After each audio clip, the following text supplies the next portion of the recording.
You're listening to the Back Home Network, presented by Home Field Apparel.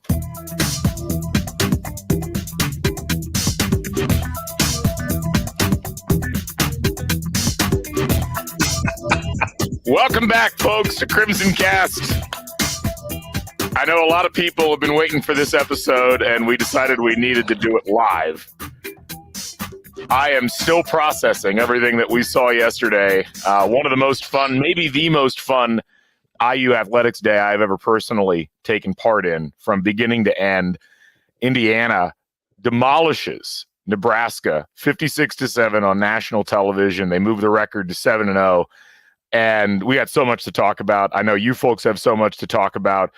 We've already got like 25 comments queued up and ready to go. We wanted to share this moment with you folks. We appreciate you tuning in on a Sunday morning as we relish this amazing Indiana team and what they've accomplished so far and what they look like they're primed to accomplish moving forward. Scott, you're on vacation. We were able to get you away from touring distilleries that you're going to purchase to come in and talk some IU football. It's great to see you, my friend. How you doing?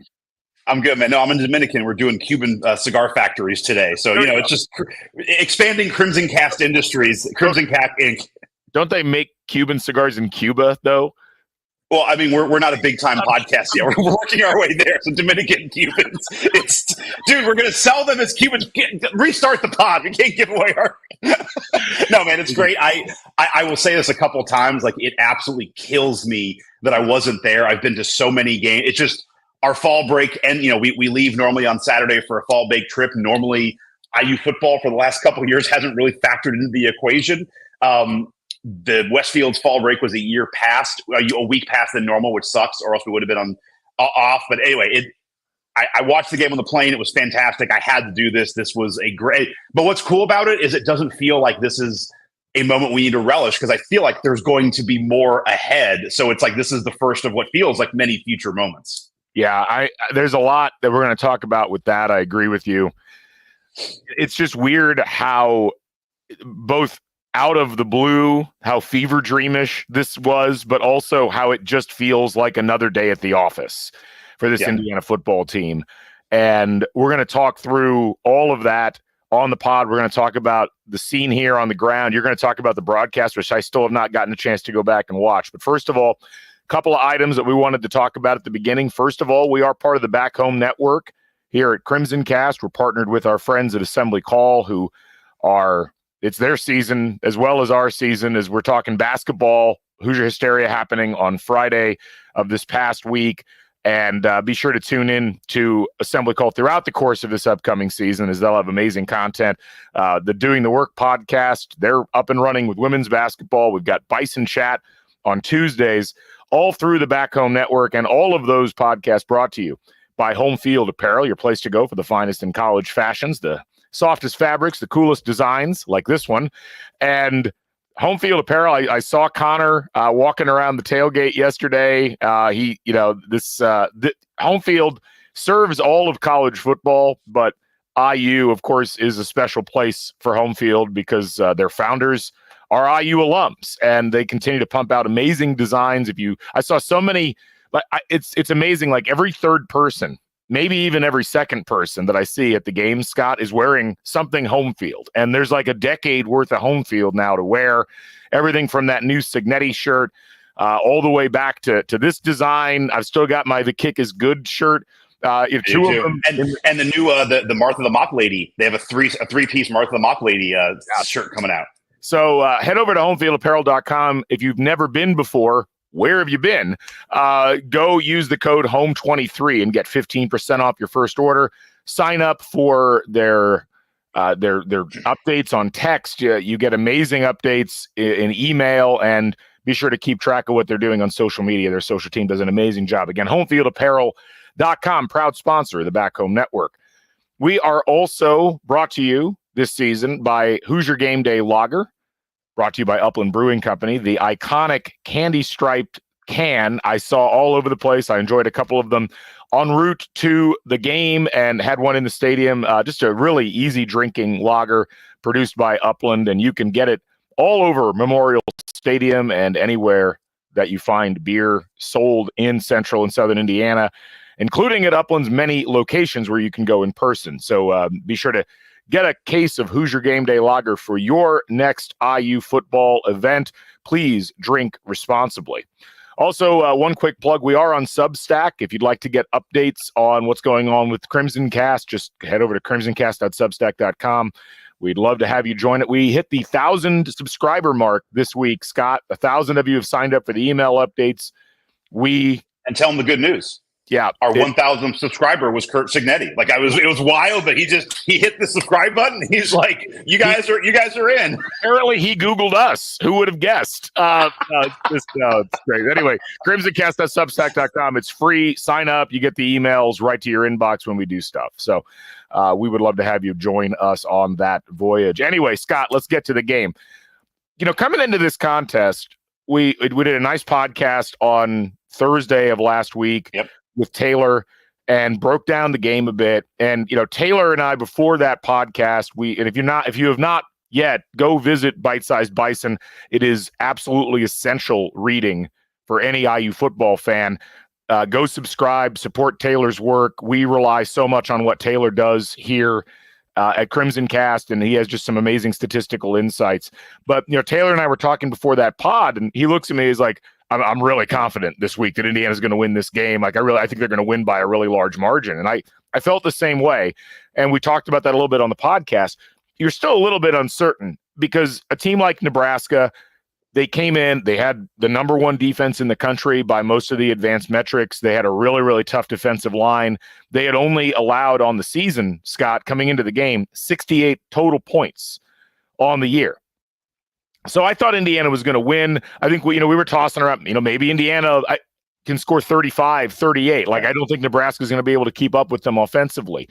I did not expect Indiana to nearly match Nebraska's entire points given up total in one game. And Indiana did that despite losing their starting quarterback halfway through the game. Just an absolute demolition. I mean, Indiana came out, and we talked about this in that pregame podcast. We were like, they really need to try to seize the game from the beginning. And it was seized. Like, consider the game seized right off the beginning. There was a great quote from Justice Ellison in Zach Osterman's piece. I think it was Zach Osterman's piece, where, that first run for like 40 yards that Ellison had, he gets done with that. And he's like, this might be a real hard game on Nebraska today. And it certainly was. I mean, I don't know what it looked like on television, Scott, but in the stadium, Indiana just felt like they were in control from the moment the ball was kicked until the final whistle, buzzer, whatever. I mean, what was it like on TV watching it? How did it feel for you watching Indiana be that dominant? I mean, so I was watching on Southwest Air flight, so it was a little bit laggy, but it turned into basically the second half was like a Cignetti fest, just them glowing about Cignetti. It was wild to watch. I really was bummed that I wasn't there. Like, I'm just seeing that, like, having complete FOMO. My take on the game, Joseph, as a whole, like, and I apologize, we used to curse a lot more in the past. We'll bring it back today. I'm just like, the thing that stuck in my head is like, we just kicked the living shit out of them. Like, that is all we did. We just beat them. And to your point, we have this next man up mentality where the running backs, Justice Ellison is awesome, but we come in, like the second guy comes in, and it's like we run the same type of play. Same thing with the wide receivers. It's going all across the board. We're getting wide receivers all over the place. And this is no knock on Rourke, but it's like Rourke goes down, and we still run a similar type offense. We have 28 points in the first half, 28 points in the second half. And for all, Rourke had some great back shoulder passes.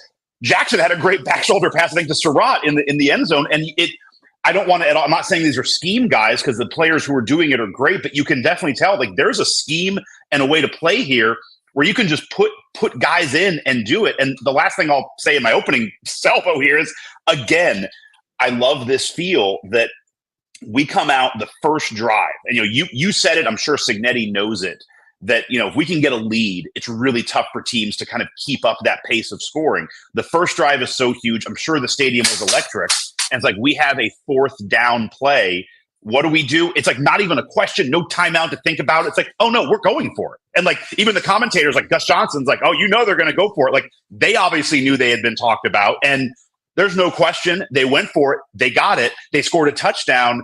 And it's like this feeling of like, we got our foot on the gas. Like you better keep up whoever's playing us because we're coming at you. The next drive went forward again and didn't get it.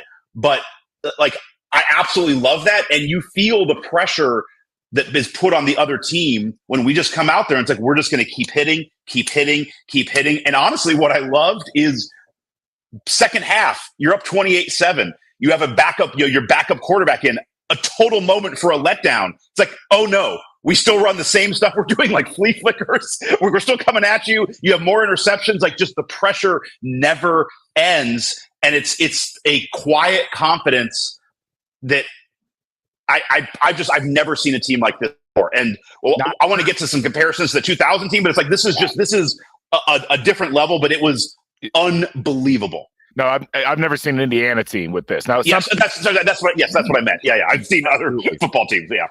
Something that you said earlier, I was texting with Taylor this morning, and I asked him if I could read what he sent me because we were talking about the Rourke Taven Jackson thing and whether what that was going to look like. And I thought he made a really insightful point. Like Rourke is definitely a great player, but this success that IU's having right now feels like A, great offensive line play, absolutely, and B, a great system and an active coaching staff. It's the system winning more than any single player, which IU football fans are not used to seeing that. That's just not something we're used to. I mean, normally, this is me editorializing here, but normally Indiana has thrived off of one really great player or two really great players. Yeah. And the only other time I can remember Indiana looking like this, and it was a weak version, comparatively speaking, was 2019, where Indiana used multiple quarterbacks, but really it was the scheme that made them look as good as they did throughout the course of that season and help them to keep getting better. And I think Taylor brings up a good point as well. If Rourke does indeed not play, which we'll talk about a little bit later on, there was an announcement that came out through Pete Thamel today that he was unlikely to play, which I think is weird wording. I'll just say that. We'll come back and talk about it. Okay.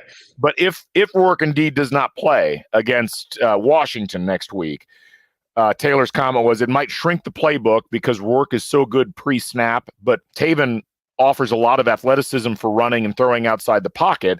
The staff will maximize that difference, I assume. I think that's, Well, and the thing that I'll say is like Jackson's second touchdown, they mentioned this on the broadcast, came, I forget, I think it was, it was a little like not screenplay, but basically a screenplay, and then like the wide receiver caught it and just was in wide open space. And they were saying the play, like Gus Johnson was just glowing about the play because he's like, you can run the pick, but the ball has to get past the receiver behind the line of scrimmage. But it's a great play. And my thing is, again, Jackson and Rourke are both awesome. Rourke is making some great throws, but what made me feel really confident is it wasn't like that was a fluky play. Like he was wide open. Like any quarterback in the country could have made that throw. And it's the idea of that, Cignetti's able to create and Shanahan are able to create these schemes and these plays where it's, some of the throws are hard. Like Jackson's first touchdown pass was hard and some of the Rourke throws, but a lot of them are just pitch and catch. Like all you got to do is throw to the guy who is wide open. Yeah. I mean, let's talk about some stats. This was an interesting game in as much as it was not a game that Indiana won primarily through the air. It was a game Indiana really won on the ground. And, for all the talk. When's the last time we said that? That's the thing. And I feel like we've said, when was the last time we've said that every week so far this season? But I know. This was the Justice Ellison game for Indiana. Yeah. 9 carries, 105 yards, 2 touchdowns. This was a Nebraska defense that had not allowed a rushing touchdown all season. Indiana scored 5 against them. I don't take that as laughing at Nebraska. I'm just giddy. And it was like from the beginning, that first really long, that 43-yard run that Justice Ellison had, I was thinking to myself, this was not what I was prepared for. Like, I really thought it was going to be similar to the Maryland game where Indiana was going to need a couple of quarters to get themselves set, to figure out exactly how to, find the point of attack and exploit it against Nebraska. And they just came out and Nebraska looked completely unprepared for the physicality, for the execution that Indiana was able to run. Tyson Lawton, 64 yards on 8 carries and a touchdown, had a 29-yarder. Kalen Black, 22 yards. Taven Jackson had 21 yards. And then you look at the efficiency in the passing game. Real quick on the running, so many of those big runs happened because I keep going back to this, happened because of great blocking, and it was a great scheme. And I'm not knocking previous teams, but Galen, how many of our big run plays in the history, you had a couple when you had Tevin Coleman as for great players, or Anthony Thompson, obviously, who they messed his name up on the broadcast 8 times. And anyway, but it's how many of those big runs most of the time for IU happen just on a defensive lapse, or kind of a weird play where somebody's should have been tackled, but he didn't. These were running plays where it was the scheme and there was just a wide open lane. It wasn't like Nebraska missed a tackle or had a defensive lapse. They were playing the right defense. We just had a great hole to run into it. I can't remember a lot of runs like that in IU history. Yeah, I don't know. I just continue to be so impressed by the constant shifting of personnel on offense, especially that this Indiana team has used throughout the course of the season. Yeah. Receivers, running backs, quarterbacks now, and then the unsung heroes on the offensive line who, this is an unrecognizable offensive line in terms of how good they are compared to what we've seen over the past couple of seasons. And the coaching staff just in general is pushing all of the right buttons. They're putting guys in the right spots. And there does not appear to be, at least to, the average viewer not going back and watching a lot of tape, there's just not a lot of drop off with this team in terms of what they're doing. And, you rack up 280 yards in the air with 2 different quarterbacks. The quarterbacks were effectively 24 of 29. I'm going to excuse the Justice Ellison pass, that we're just going to act like that doesn't count. Yeah. But Kurtis Rourke, one shot shouldn't count. The interception was a total just try. Well, that's the thing. Yeah. So you really could go 24-28 because that, you can't really penalize them on the Hail Mary. But Kurtis Rourke, if you take that Hail Mary interception out, 17 of 20 for 189 yards and a touchdown. Taven Jackson was 7 for 8 for 91 yards and 2 touchdowns. That is the level. And this was the top defense in the Big Ten, Nebraska, or one of the top 3 in the country, according to the statistics. They were number 1 in S&P Plus defensively coming into this game. And Indiana just, it was like, as I was reading through some of the comments online, especially on Reddit, and it's just like the shock with which Indiana was able to so effortlessly move the ball. Like, effortlessly is me trying to talk right now. Clearly a lot of effort going into it, but Indiana's ability to move the ball against this Nebraska team essentially at will was just so impressive. Scott, what's our favorite game here on CrimsonCast? It's the drive game. We're just going to call it the drive game. Name the drive. Recite the drives, right? Recite the drives. Let me recite the drives for Indiana on offense. It's great. Touchdown, turnover on downs, which didn't matter because then it was touchdown, touchdown, touchdown, Hail Mary interception at the end of the half, touchdown, touchdown, touchdown, punt, touchdown, end of game. That was all of the drives.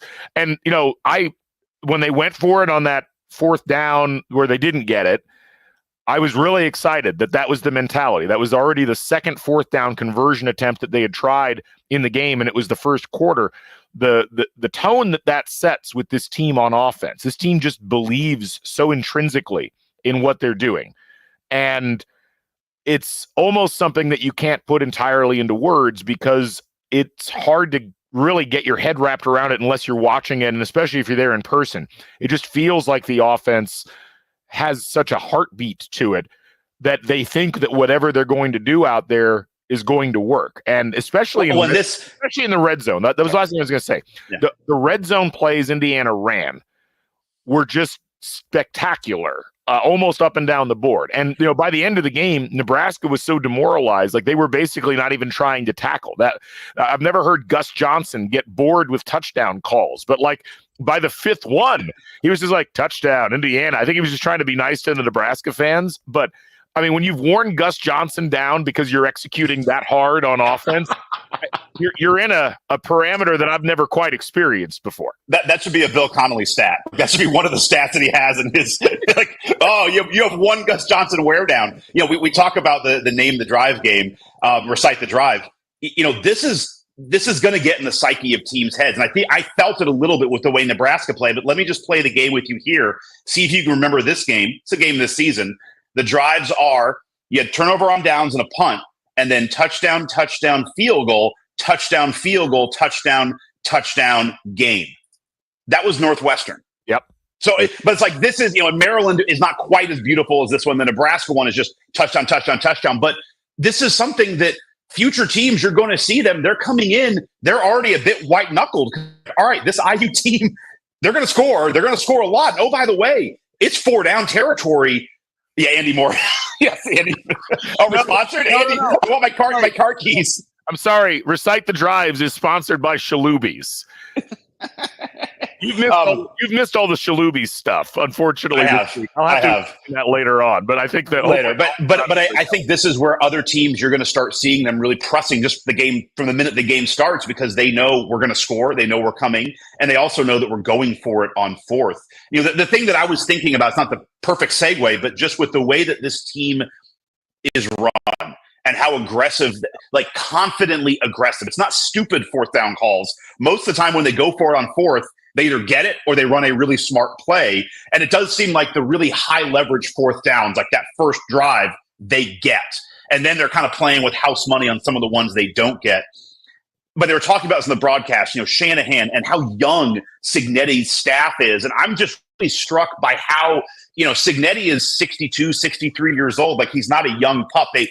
I want to get back to the broadcast near the end, but just, I was thinking today how modern this staff feels, like how ahead of the game it feels like we are in both NIL game and the transfer. This was they're talking about the broadcast, the transfer portal, how many guys are coming over. It's like, this is a new era of football and we're playing it. And then you look at the play calls and it's all these great little motion plays. It's a lot of RPO. I mean, it does feel like we are running one of the most modern offenses in football. And then you hear, talking about the staff as all of these young, hungry guys who are coming up. And it's very, you wouldn't expect that from a 62, 63-year-old kind of football lifer to come in. This would seem like kind of the young, the guy at USC or something, Lincoln Riley, like kind of the young upstart coach. Like, I just was taken aback thinking about that. Like, and we have it. Like, it's ours. Yeah. It's our guy, and this is our team. It was just, it's awesome. I have a stat that's going to serve as the transition point to talking about the defense, because I want to give the defense their due as well. So Max Olson, this was shared with me via text by our friend Griffin Gonzalez, I think, or maybe it might have been Matt Cohen. One of the two just shared this with me. Max Olson, who is a reporter for ESPN, posts the following: best scoring margin through 7 games since 2020.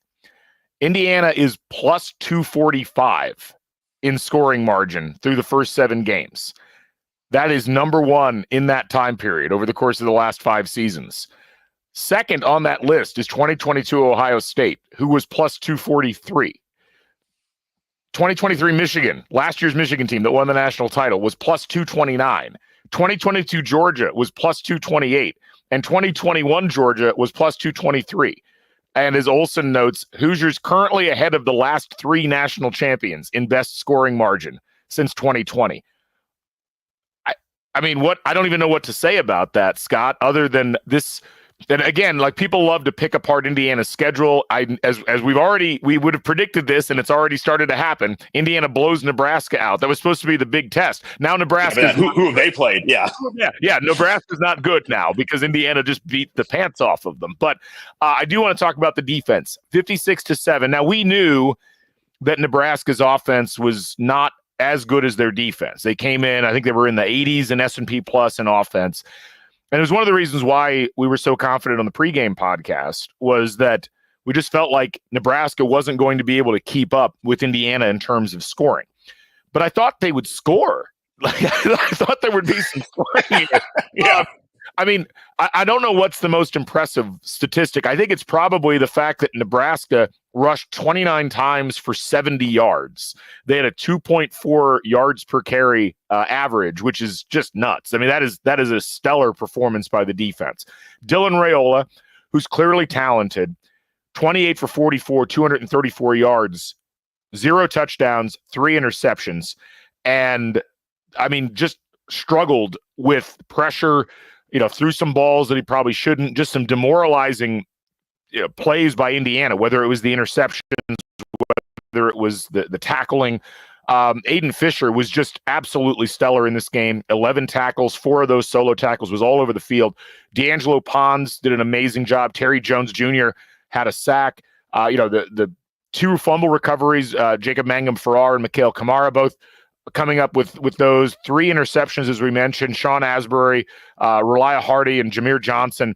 I mean, as demoralizing as it is for other teams to watch Indiana's offense do what they do, the defense got a lot of criticism in the Northwestern game, not undeservedly, but I look at their performance in this game and I'm like, that is a demoralizing defense to go up and play against. Like, everything was clicking for Indiana in this game.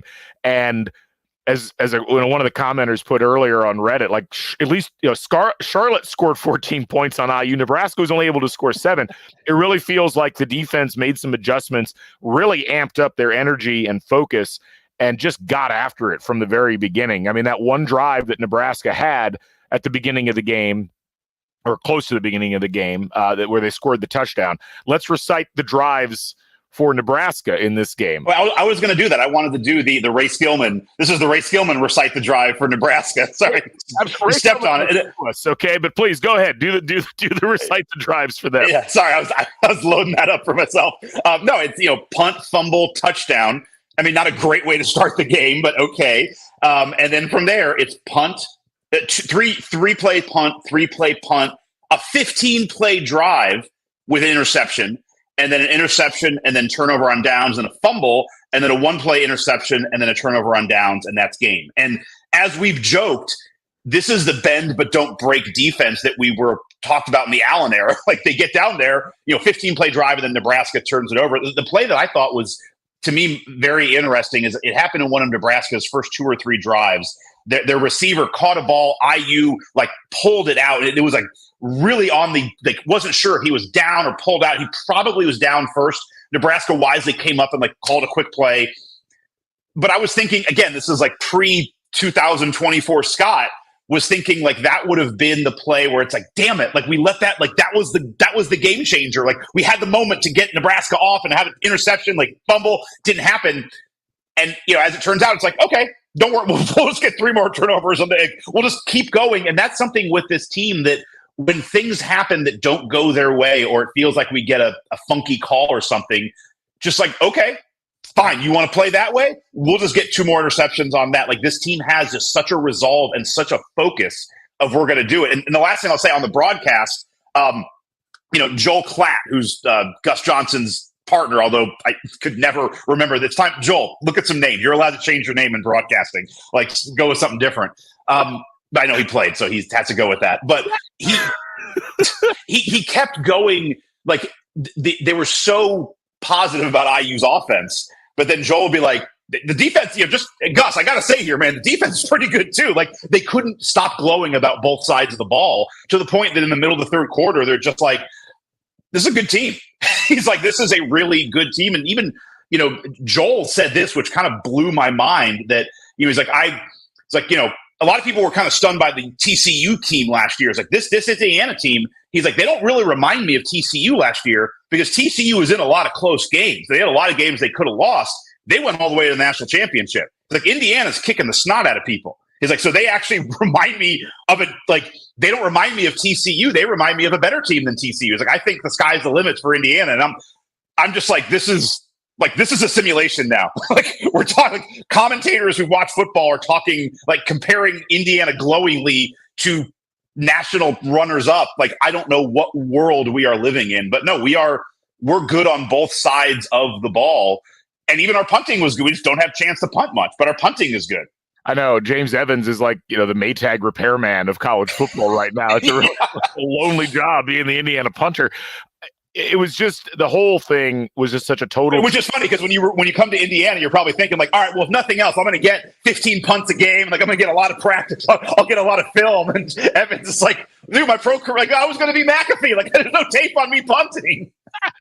Yeah, it's I don't know. There's so much to laud Indiana for in this game, as it is absolutely just nuts watching them play as well as they did, and watching Indiana just with the confidence and the reserve throughout. And I'm just so pleased. I'm so thrilled at the way that Indiana approached the game. And this was something that was brought up by a couple of different people. I think Zach Osterman brought it up in the Star. But there was so much noise this week. IU was all over national media. Curt Cignetti was doing all these interviews. Kurtis Rourke was on the Heisman podcast. You had Big Noon Kickoff live in Bloomington. You had Barstool, who had a really unique setup, which I'm going to talk about a little bit later, live in Bloomington. There was so much buzz. IU had a bye week. They had 2 weeks to kind of bask in the fact that they were bowl eligible. That seemed, or would seem under normal circumstances, like something total that would letdown. Really be a total letdown. And I think that in the back of a lot of people's heads, that's kind of what they were expecting. And Indiana just showed up like it was another game. That there was a letdown. It was Nebraska. Right. Well, but it's the kind of the flip. I think Nebraska was, I think they were so unprepared for what Indiana threw at them in this game. And there is a level of confidence, and I keep saying competency, but that feels like it doesn't adequately explain how, like, if just efficiently minded this team is. And, they haven't played perfect all season. Curt Cignetti, after the game yesterday is like, well, that wasn't perfect. Like, we got work to do. That mentality that has been given by this coaching staff and imported to some degree, because I think this was one of the underrated aspects. Everybody focusing on the transfers from JMU and like, can these guys really compete at this level? Well, A, they can, and B, the fact that they were able to bring in that culture and then have that culture filter through the rest of the players on the roster, the ones that came from elsewhere, the ones that were already here. It's just such a sea change for IU football. And to watch them in this type of a game, which had letdown or emotional, emotional walk back written all over it, it just absolutely thrills me that they came out with that level of intensity and never let up for the entire game. I mean, the foot was on the gas. There was a great stat that Greg Campbell tweeted out that I had missed yesterday. Let me see if I can find it again real quick. So Greg Campbell, the SID for Indiana had the ball for just 2 minutes and 24 seconds in the third quarter. So Nebraska had the ball for 12 minutes and 36 seconds, and Indiana outscored Nebraska 14-0 in that quarter. And, that interception at the end of that long 70-yard drive that got returned 78 yards the other way, that was the greatest distillation of how demoralized Nebraska got in this game and how focused Indiana was. And I've just... An asterisk on that stat, that was with our backup quarterback. Right, exactly. Yes, exactly. So... Anyway, that any other items from the game itself that you wanted to talk about? I'm gonna just kind of talk about the broadcast just for a second. Yeah, that's fine. It was all like I will say Gus Johnson is pro IU. Like, it's just, you can tell, because in, like, when we go up 14-7, I think his touchdown call was like, they said they've played nobody. They said their schedule is soft. Just ask Nebraska. Indiana's here. Something along those lines. Like, he was like speaking for all of the Indiana fans. The second half turned into just a Cignetti love fest. I mean, they're talking about his, the gamble he took going to Indiana University, Pennsylvania. The gamble of just going down to the low levels and just betting on himself, the Google me, all of that.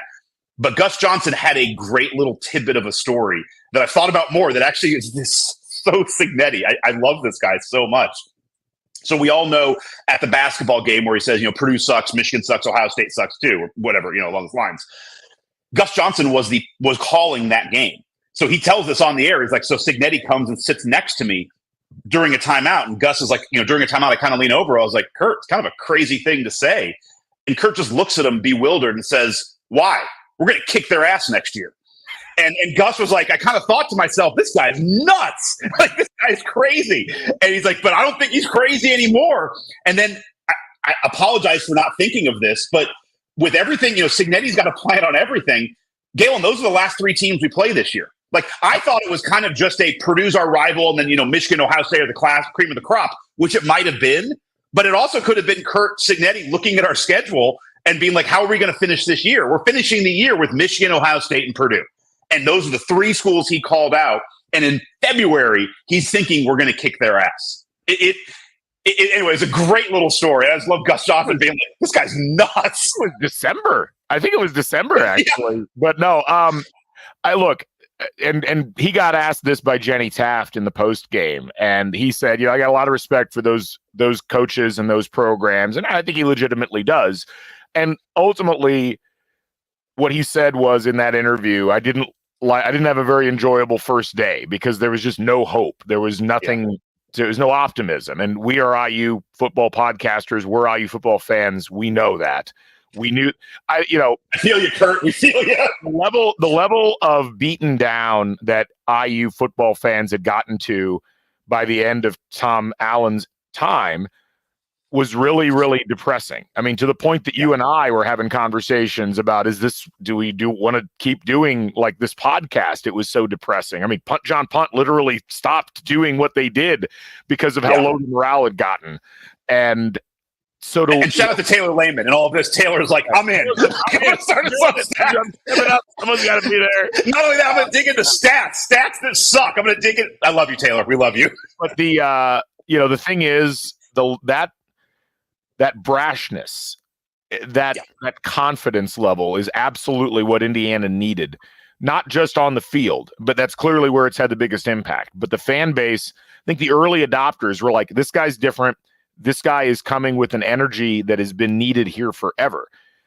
And then to watch it manifest and to see the stadium yesterday, I mean, to be in there, I remember I walked in and, I've got my family with me and I'm looking out at this crowd and I'm just like, I can't believe what my eyes are seeing. I cannot believe how packed the stadium was, how energetic the stadium was. The whole day was like that. The vibe around campus and around the stadium in the tailgate lots was just so much fun. And it stayed that way the whole game. The energy was like that. And the Maryland game was like that too. It was a little bit different. It was a little edgier and it was a closer game for a longer period of time. Like, we've had complaints about IU fans not sticking around after halftime, and it's a legitimate complaint. IU fans started leaving because we were beating Nebraska too much. Right. Like, it was like, well, I don't know what else I'm going to see. And the ones that stuck around to the end got to see 56-7. But that brashness, that confidence that Cignetti has brought to the table has flipped the mindset of this football team. And it is such a joy to watch that happening. It is such a joy to watch fans believing for the first time, literally the first time in IU football, and feeling like they've got something that they can really bank on with IU football. We've got random people walking down the street in California or New York getting stopped and say, hey, what about Indiana? It is so much of what Cignetti has done, and people have been critical of it at times, or is like, who the heck is this guy? Like, why is he acting this way? But I think he realizes, and you can see it, and if you pay attention to his press conferences and his media appearances, like, he realized that this place needed a reason to believe. So you provide one, and then you got to go back it up. And I don't know that in his wildest dreams, I mean, he probably would never say this, but I don't know that anybody would have thought, we're just going to go in and get this football team to the point where it's 7-0 and rolling and having all of these amazing stats. But so much of it, and we talked about it in the preseason, Scott, so much of it comes down to belief. Football is a very interesting game. It's a game where, yes, your scheme matters. Yes, your players matter. But we've seen talented teams, really talented teams that don't believe in what they're doing, have seasons that just go off the deep end in a bad way. It's happening to USC right now this year. USC's 3-4, and they look like a team that has just had their confidence stolen from them. The fact that Cignetti was able to establish that early and has been able to maintain it and increase it throughout the course of the season to the point that now people are like afraid of Indiana is just a baffling turn of events that I couldn't be more thrilled for.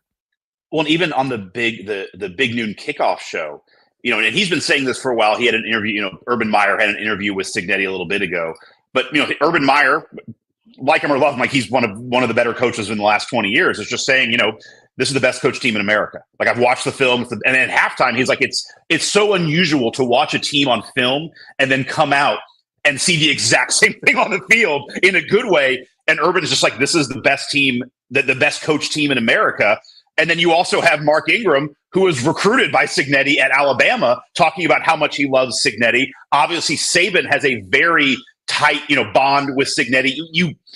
You look at this, and it is kind of one of those moments, and this happens every so often where a coach hooks on with the team and has all the pedigree, and you think to yourself, that makes total sense. Like, of course that guy's going to succeed. It just sucks that it's happening at Kansas State, or I can't think of the best example, but it's happening here.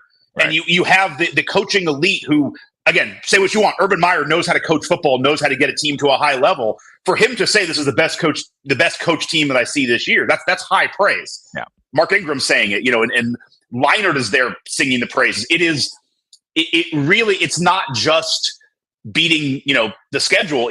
The people who know football are seeing the things that make a team great, and they're seeing it all here. And it's unbelievable that it happened in a 1-year turnaround. Right. But, it goes to kind of what, Cignetti says and is true. He's, they played a clip from him yesterday where he's, he talked about how pissed he was that day at IU, and that's why he said that Assembly Hall was kind of just tired of being losing. He's like, you can win anywhere. It's like if there's support from the top down and the bottom up, you can win anywhere, and you can win quickly. I mean, and he's doing it. We've always said this. So much of the idea of what a program is really the people that run it, and it's the same thing in basketball as it is in football. You can talk about excuses. You can say, oh, you don't have support here or there, and certainly there are some financial elements that more and more come into play. But historically, as much as programs like to talk about being places where you can win or can't win, we've seen plenty of examples of people going into programs like Bill Snyder at Kansas State, where like Virginia Tech, like you can change things if you are good at what you do. And the really special coaches are the ones that are able to go in and change culture, and they become a phenomenon unto themselves at the place that they're coaching at. And look, we're just 7 games into year 1 of what will hopefully be a nice long tenure for Curt Cignetti here at IU. But, so who knows how the season ends up, who knows how things go, but just to watch the level of confidence that Indiana's playing with, the level of execution that they're able to bring to the table, and to understand that there is an attitude that goes with that. It's not just the plays. It's not just the players, but it is the attitude with which they approach the game. And that is, to me, the most important and exciting thing about Curt Cignetti and his whole staff. And, you mentioned this a little bit earlier, but watching the way that they communicate on social media, watching how they approach the game schematically, and watching how their players are reacting to what they're doing, it just feels very different from what we're used to. And that is really exciting, Scott. Yeah, no. And the thing that it almost is laughable now, the narrative of, well, they have a soft schedule. And it's like, yes, we do. But, there's also no other team it's not like other teams in the Big Ten have to play Oregon and USC and Ohio State and Michigan. Like, this is the amalgamation of a schedule. It broke well for us, but it's broken well for a lot of teams. You look at Miami of Florida. They played at Florida, Florida A&M, Ball State, Southern Florida, a lot of Florida schools, Virginia Tech, at California, at Louisville. Not exactly a murderer's row. Like, not a lot of, ranked in the top 5 teams. And, this idea of, Ohio State played Oregon. Like, look at the rest of their schedule. It hasn't been that tough. Now, we'll play some more tough games. It's frustrating as an IU fan how the goalposts continue to be moved, because, it's like, all right, we got to play a real road game. Well, UCLA sucks. Like, Northwestern, well, that's not a real road game. And then now it's Nebraska. That's your test. And now it's like, oh, well, they suck. It's like, well, all these teams partially suck because we're kicking the hell out of them. Like, those two things can be true. I saw somebody tweeting out about, like, nobody could have thought this, even in a fever dream, this was real. Like, I couldn't imagine us doing our preview and like, Galen, I think I have a 7-0, and like, I just want to throw in, I think we're going to beat Nebraska 56-7. Like, we are. Do you realize we win next week? We've already hit our win total for the year, which most people thought we were a little bit too eager this year with 8. Scott, you and I think, or I at least, I picked us to lose to Nebraska and I picked us to lose to Washington. And yes, the fact that we're already on the precipice of getting to the 8 wins that you and I both predicted and were kind of laughed at when we did so is really exciting. Yeah.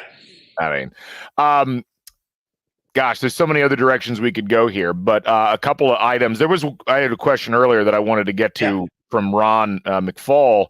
Where does yesterday's Memorial Stadium experience rank in your all-time IU football moment? So I tweeted something out about this yesterday, and people got mad at me because I didn't have the 07 bucket game. I wasn't there, so I can't comment on that. But no, yesterday was the best. The whole day, it was such an amazing vibe in there, and even beforehand, I was on so little sleep. I had 40 minutes of sleep the night before. Not because I was juiced or excited or was like really anticipating him. I just couldn't sleep. I just could not fall. I could not stay asleep. It was awful. So I was like, am I even going to make it to the game? Do I have to go nap in the truck at the tailgate or something like that? But I was in line at 6:35 to get into the lot, which opened. Did your rally towel say sleep later? Not study later, but sleep later? That's right. Sleep later. I love it. I was in line to get into lot 12 at 6:35. I was the 6th vehicle in line. So 5 people got there in front of me. By the time the gates opened, there were about 25 cars behind me. We got in there. We got set up. I mean me. I did all the setup myself because nobody wanted to get up that early to help set up. Which shots fired to the wife. No, it's okay. She normally comes later with the second vehicle, which is needed. So no, she was the real MVP with that. But from the beginning, it was just the fans that were in the tailgate lots were excited. There were a lot of people there. It was legitimately a sellout. I think that the lot that I park in, I think the last number I saw on SeatGeek was that those passes were going for about $260 each. Wow. So, forget about Bitcoin, invest in IU football parking passes, I think is my message for all of you.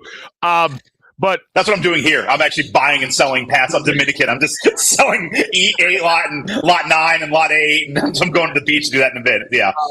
But walking around, which I don't normally get a chance to do because I'm cooking pretty much the whole time, but I shut the grill off at 10 because I was like, I really want to go see what's going on everywhere else, and walked over with a group to 17th and Forest, I think, to where the Barstool thing was. That was cool. They had a big stage set up.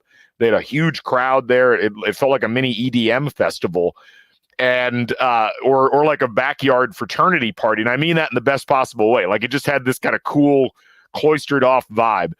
Then walked over to the Fox set, and that was amazing. Stood there. We were right nearby when they were doing some of their field demos.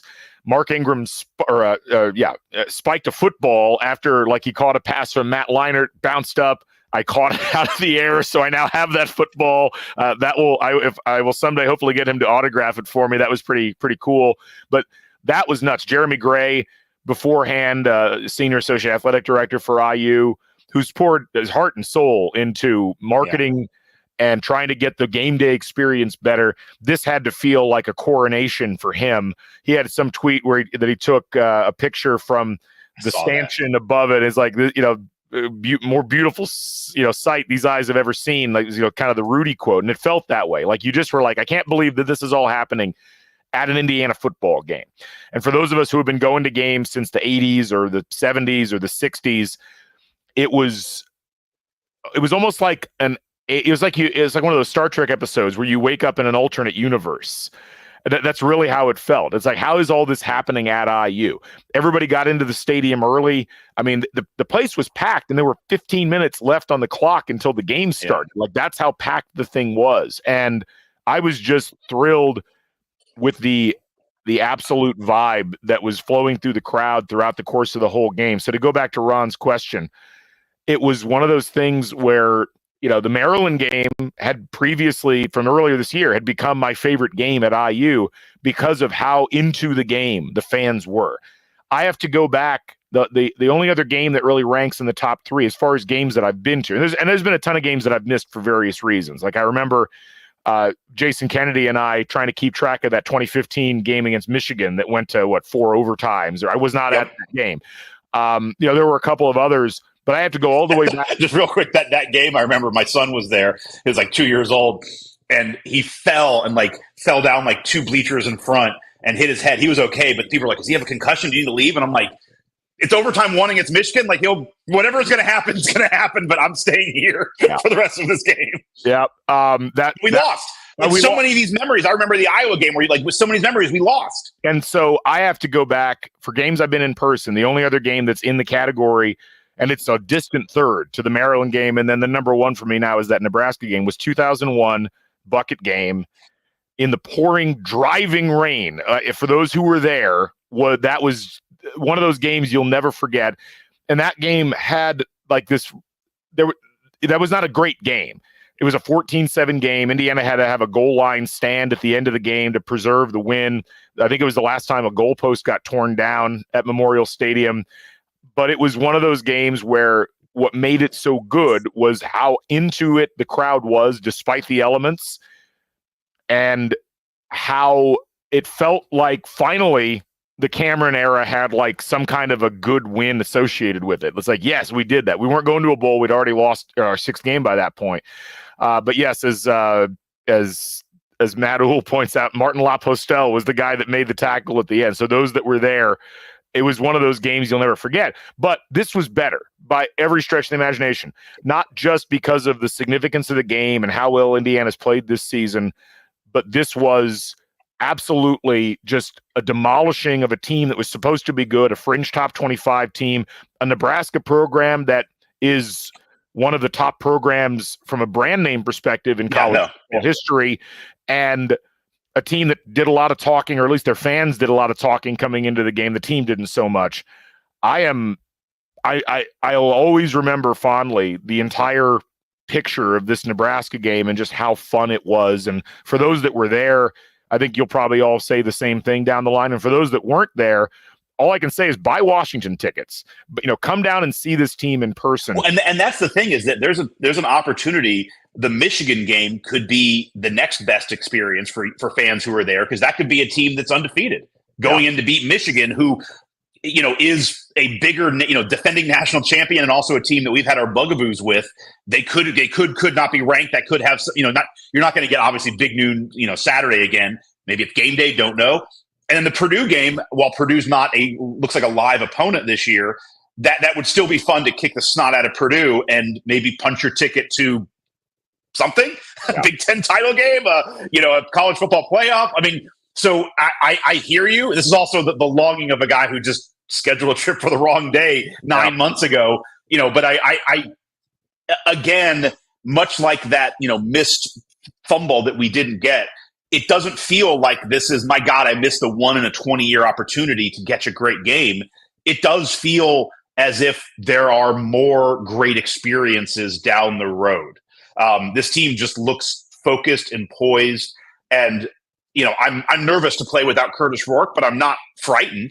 It's not like when Penix went down, Ramsey was still good, but it was different. Or in 2020, you kind of felt like, all right, going to Jack Tuttle was definitely a step down from Penix.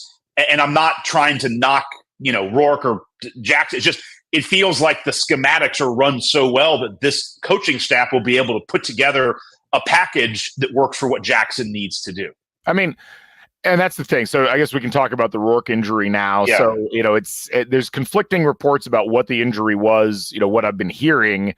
And I think our buddy Hooperazzi verified this, that he had his thumbnail ripped off.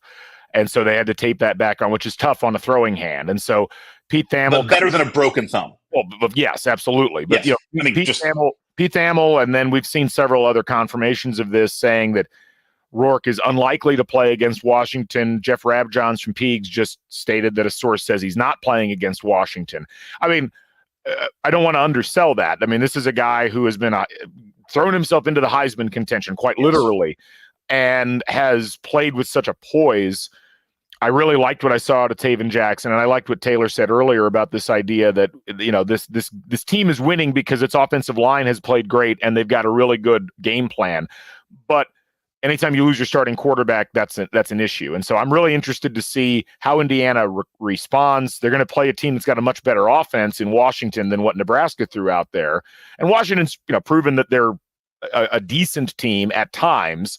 They beat Michigan. Now that win looks a little bit less impressive every week. Right. And then they also didn't look very good against Iowa. So I am confident in Indiana's ability to get through that game, but they're going to have to keep their focus. And this is where they just can't take anything for granted, especially if you're going to have Rourke out. It might be a blessing in disguise to some degree because, as we've heard a lot of people say, like, well, IU hasn't faced adversity in a game yet, which A, is false, but this is real adversity. Like, anytime you lose a starting quarterback for a game in a season where you've only got 12, 13, 14 games, that's adversity that you have to overcome. And maybe that helps them keep their focus even more as they go into this week.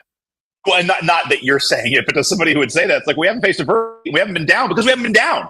Like, because we're up 14-0 in every game that we play, or we haven't ever been down. It's like, yes, we haven't faced adversity, but partially because we're winning every game and we're kind of putting teams out of their misery early.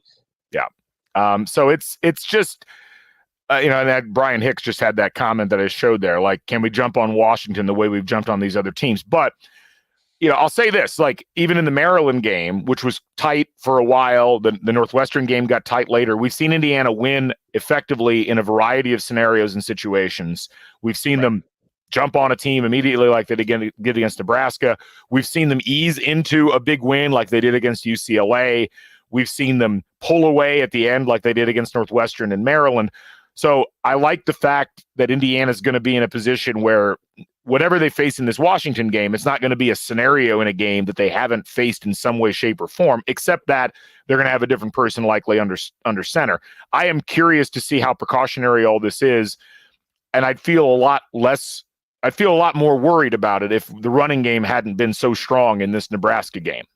Well, and that was the point I was going to wrap up with is, we scored 18 touchdowns through passing this year. We scored 28 touchdowns through rushing. Now, some of that is, I know you get close to the goal line and you punch it in with the run, but we're still averaging 5.3 yards per carry on our run game. And it's not like we're not running, only running the ball in a very small sample size. We're running the ball a good amount. So I like you, this is not like previous years where our offense is focused nothing on pass and the run is an afterthought. Both sides of the ball are functioning well. Now, maybe that's partially because you have Kurtis Rourke playing so well.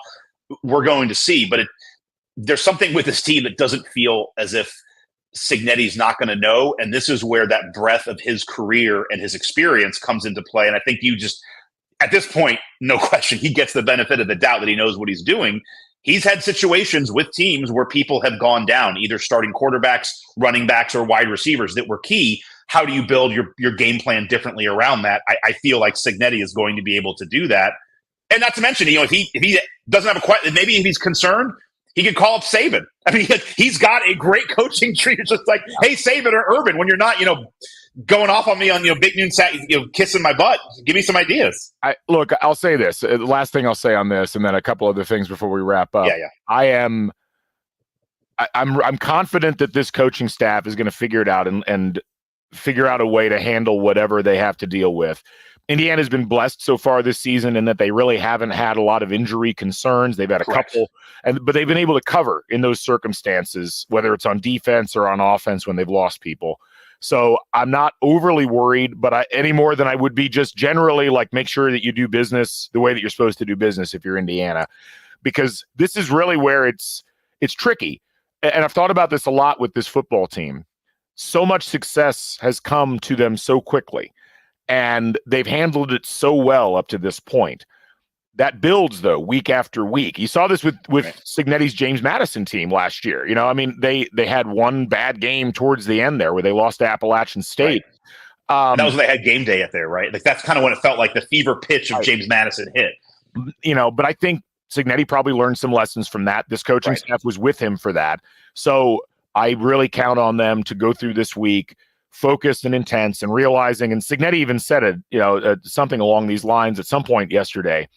It's like, at the end of the day, like, it's a new week every week. It's a new game. You can't bask in whatever you're doing at that moment. You just have to keep pressing forward. And that this team really does seem to grasp that. It's almost like they don't quite understand or understands the wrong word. They don't have a situation where they've acknowledged all of the noise. And that is, and it was that, I think Ethan Barksdale had the quote I was searching for in vain. We wake up the same people. And that's the message. And so the Rourke thing is a concern, and you just hope that he's able to get back relatively soon. We don't know what the extent of the injury is, but I have faith right now in this team, and I think this team has faith in itself and in the coaching staff to do what they need to do, and so that's why I'm not as concerned. Any other thoughts, I guess, generally on that, Scott? No, I mean, it kind of goes back to what I said in the beginning.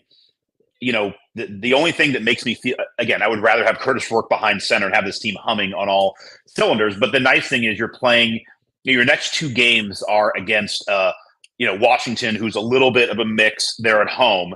And then a Michigan State team that has a little bit of firepower, but also has a freshman quarterback who seems to have some, interception issues that we do well against. That's on the road. But we saw a preview of it. I would feel more concerned if the Kurtis Rourke injury happened at the end of the game. And it's kind of this big question mark. We kind of know what it's going to look like with Taven Jackson under center because we saw it in the second half, and it was kind of business as usual. Like they scored the same amount of points. The offense was still as functional. So that makes me less concerned is that and that was probably a situation where you had less time to prepare. Like they probably weren't putting a whole Taven Jackson playbook into the Nebraska game, and they did it in a halftime and got it ready to go. So we are at a point where Cignetti gets all benefit of the doubt for me. And I like you. I hope that he can come back from the injury. The only thing that was, concerning they were talking about the broadcast is that, thumb injuries and hand injuries as a quarterback, unfortunately, are really tough because there's not much you can do because you can't just shoot it up with Novocaine because that's the hand that you need to feel the ball. So you're kind of either playing in pain or you lose some touch. Like this is something that may last for a while, which sucks. That's just, We'll see. I will say the Michigan State game has always been one I've kind of had in the back of my head. It's like, it's going to be a challenging game. They look, and as up and down as Michigan State's looked so far this year, they looked really good yesterday in beating Iowa. They beat Iowa 32-20. He jumped on Iowa early. They were up 12-0 at halftime. Should have been up 15-0 if they hadn't missed that field goal at the end of the half. So, look, all of these situations are situations where Indiana just has to keep resetting. And we've seen this across college football. There are very few really dominant teams. Indiana's been one, but we've seen plenty of teams not be able to handle business from week to week. I've been pleased with how Indiana's been able to handle their business week to week. This ends up becoming, this next stretch, a really tough stretch, not because of the caliber of opponents necessarily, but because it is so easy to get tripped up in college football. It is so easy to have an off week where you're not focused the way that you're supposed to. And that's where Indiana this is where they test their mettle. Washington at Michigan State, Michigan at home. If you can win those three, you've almost guaranteed a spot in the college football playoff. Yeah. And that is the team that does, let's be honest, the team that does that isn't losing to Purdue at home, which is they just aren't. So you're giving yourself 11-1. Well, that's exactly right. And I guess my big thing is this. It's an amazing thing to even say that. Like Indiana in these next three games can essentially guarantee the greatest season in college in Indiana history, football wise. But that is a really that's a tricky thing to navigate as a football team when you haven't had historically a whole lot of success. Now, the James Madison players had success at that level, but this collective group has not been quite in that spot before. And whatever happens the rest of the year, I'm always going to look back with incredible fondness and excitement at what has happened so far in this season. And so whatever happens the rest of the way, it's not going to affect that in a negative way for me. But it is really interesting to think about what the potential for this season still is at the way that Indiana's played and the fact that they've looked so consistent week to week.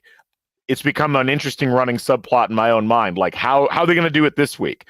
How are they going to come out and do what they need to do to have 2 weeks off like they did, or a week off, I guess, and to come out with that level of fire against the Nebraska team that was supposed to be a big test? How do they handle that now in these next few games? Because I think that pressure internally, the potential is there for it to build, and you start to feel the weight of expectations. So how well does the coaching staff work with these players, and how well do the players self-regulate so that it doesn't become overwhelming from a pressure perspective, because we have seen that not just, potentially with Indiana. We saw it a little bit with a couple of Indiana's prior good seasons and teams, but we see it elsewhere. You saw that with Texas yesterday, where all this buildup and everything, and they really got roundly trounced by Georgia. I mean, that shouldn't have been as close of a game as it was. So I'm just going to keep an eye out on it. It's fascinating. I think it's going to be great to watch, and I'm really, really excited to see what occurs as we move forward with this team. I want to say something now, and I agree with you. And I said this, I think, last week, that if we are at a point where this season is a success, no matter what happens, we are a success. Just point blank. We've hit the limit. But I want to take this a step further. This is the Scott's Fever Dream part of the podcast, which I love as a segment now. And people are texting out like Fever Dream stuff. Cracks me up.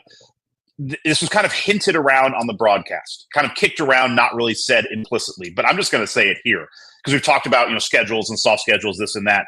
And even as you and I talk about this, like we win the next three, you're going to beat Purdue, you're 11-1. I think people are just inherently just assuming that's a loss to Ohio State. And I just want to say that right now, this looks like a team that could go in and beat Ohio State. Now we're joking about National Football Playoff making the Big Ten title game, which is nuts for an IU team. The idea of almost saying we're going to go into Columbus and win is like heresy. Like, I feel like I'm going to not be let back into the U.S. when I go to customs. Like, sorry, sir, there was pro-IU optimism. Like, you're going back to the Dominican. You're not allowed in. We had to stop Scott at the border for trying to smuggle IU optimism into the country. I love it. So there's too much. Their schedule's soft. You're staying in Dominican. Is there a duty-free IU optimism store at the airport? Let me know, okay? It's daunted. It's definitely daunted. No, here's the thing: is you look at all the metrics. Indiana is a better metric team than Ohio State. You say, "Oh, Ohio State, they're good." Like, why? Because they started the season ranked high. Like, that's it. You look at their schedule. They beat Akron, Western Michigan, and Marshall. Okay, not exactly a murderer's row. They played at Michigan State, Iowa. They won those games 38-7, 35-7. Those are mid teams. We just beat Nebraska 56-7. So we can do the exact same thing. They played Oregon tough. They lost. I'm not saying we're going to win, but I do think I'm at a point now where I'm going to say, like, I'm not taking 12-0 off the table anymore. I'm not just going to assume, hey, we can win 3 and then we're going to get our butts kicked at Columbus and come back. And why can't this team go in and beat Ohio State? Like I agree, and I was not implying that Indiana would lose to Ohio State. But I know. But my but point everyone kind of talks. I'm using you as a scarecrow. Like, everyone kind of talks about it that way. And scarecrow argument. No, a straw man, not a scarecrow. You've done this for like 20 podcasts in a row. I've had a bunch of people write me and say, "Why did Scott say scarecrow argument?" So. I wish I was better at this stuff. Maybe in year 40, I'm going to get better at this. To be fair, I'm on vacation. I spent an hour and 10 minutes talking about, I was hoping I was going to be able to check off that square on the bingo card for scarecrow argument. So thank you. I appreciate it. That's great.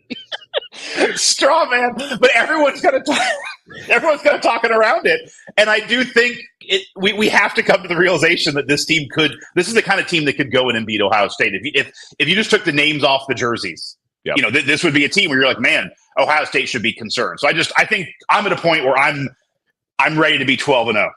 I mean, I am too. And my only point was simply, if Indiana wins the next 3, I think if they're 10-0 and we assume a win against Purdue, which, I mean, I hate counting games before they've been played, but if Indiana's 10-0 going into that Ohio State game, I think they're making the college football playoff unless something like completely goes off the rails. And that is just a wild thing to think about.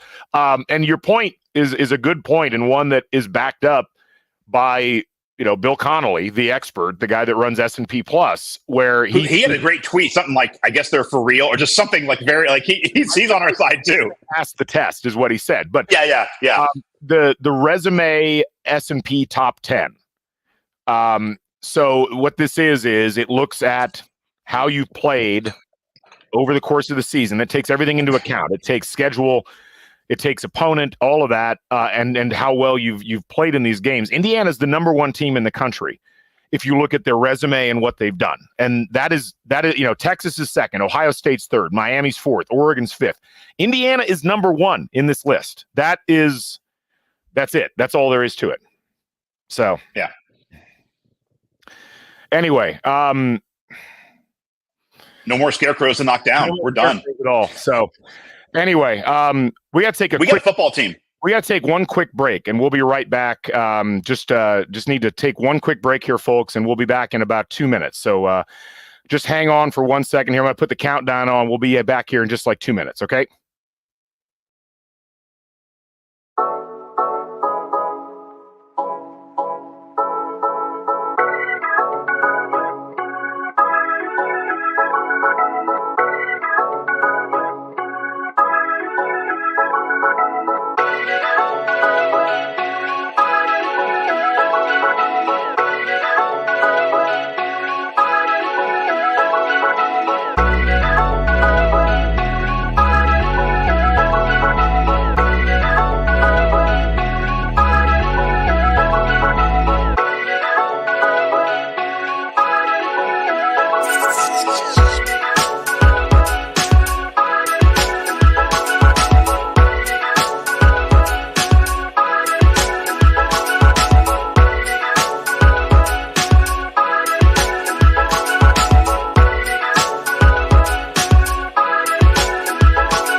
Okay, well, we lost Scott there briefly, but he'll be back in just a second.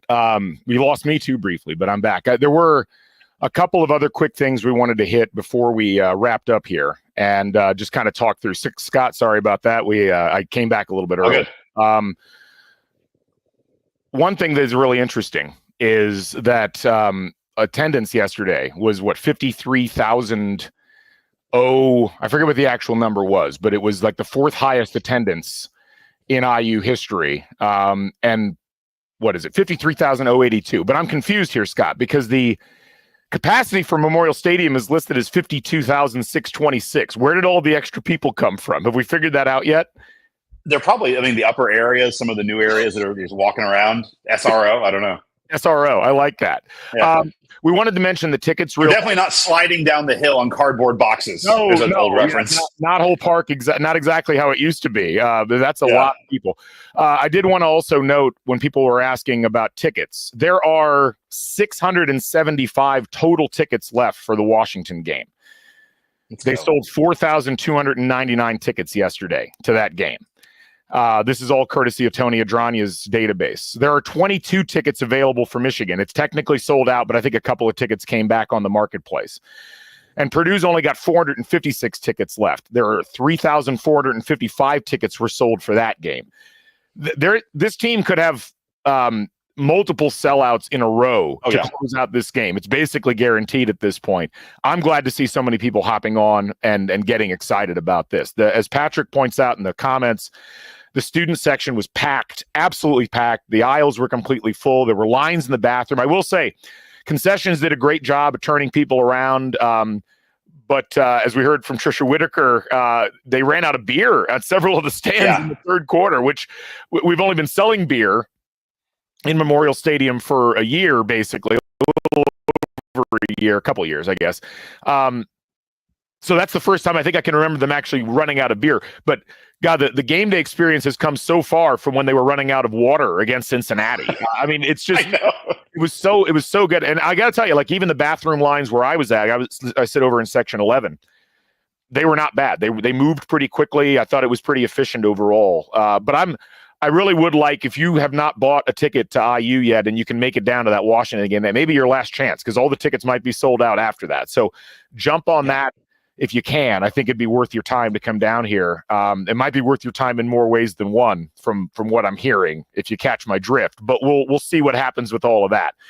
I'm bummed. I mean, just again, let's worry about Scott. Actually, we can break it now. We can break it. It's been published. College Game Day is coming to Bloomington officially. Just got announced by Indiana Football. It's going to be there this upcoming week. That's awesome. Scott, so back to back. What planet is this? Yes, we got Big Noon Kick this past week, and we got College Game Day going to be in Bloomington for the first real time in the history of the program. Yes, they came for that fake game day that they did before the Ohio State game in 2017. That was on a Thursday. Wow, Scott, I don't even know what to say at this point. I know. I had a feeling about that because we had talked about the Washington game. So again, let's worry about Scott. We fly in we get in at midnight, 1:00 in the morning, Friday night, coming back. And I was hoping that, with Washington coming across, that would be a 3:30 or 7:00 kickoff. And then they announced it as a noon game a couple days ago. And I'm like, damn it, that's going to be tough to get there. We're going to kids are going to have to deal with it. We're going. We'll be up at 7 a.m. Don't want to get down there early because that's going to be nuts again. That's awesome. I mean, it's awesome. I do feel so bad for Kurtis Rourke because he's having this magical season. It would be great for him to get a game day game experience, but that's going to be awesome. Back-to-back weeks. It's wild. It feels like we are one of the central points of college football this year. Yeah, it's wild. It is so, man, I don't know. That is such great news. So huge for the program. And someone mentioned this in the comments earlier, just the recruiting benefits that IU is getting. Somebody said that yesterday. Any recruit who was there is going to IU. Yesterday. Dave Portnoy said that. Yeah. Live. Yeah, he was right. Anyway, we don't want to belabor this too long. We've been on for 75 minutes, so we should probably wrap up. Any final thoughts from you before we tail off here? We're good. This is a good football team with a good schedule ahead of them. There's nothing to apologize for. If your friends are giving you crap about the schedule, just tell them that's fine. Whatever. Be like Signetti. Just be quietly confident and continue moving forward. And there's better days ahead. And this is, I said it a little bit earlier. I don't want to keep comparing to 2020 just because that was the last time we were ranked or were, good. It's just this is unlike any IU football team I have seen. And they're doing things I have not seen. And it's not knocking other good teams. But this is a team that is not winning in fluke ways. It's not winning because of one player. It's not winning because of scheduling. It's not winning because of, I don't want to say COVID, but just there's no extenuating circumstances. They are winning and kicking the hell out of people. And it looks like they're getting better. I mean, that's the thing, too, is this team looks better as the season has gone along. We have a coach who has a plan. He's executing that plan. And everything seems calculated and understood. And the people who are plugged in to football think that they see something special here. The people that are plugged into the stats see something here. This cannot all be a smokescreen. It's just, we've been kind of saying this every single week. This is a really, really good football program.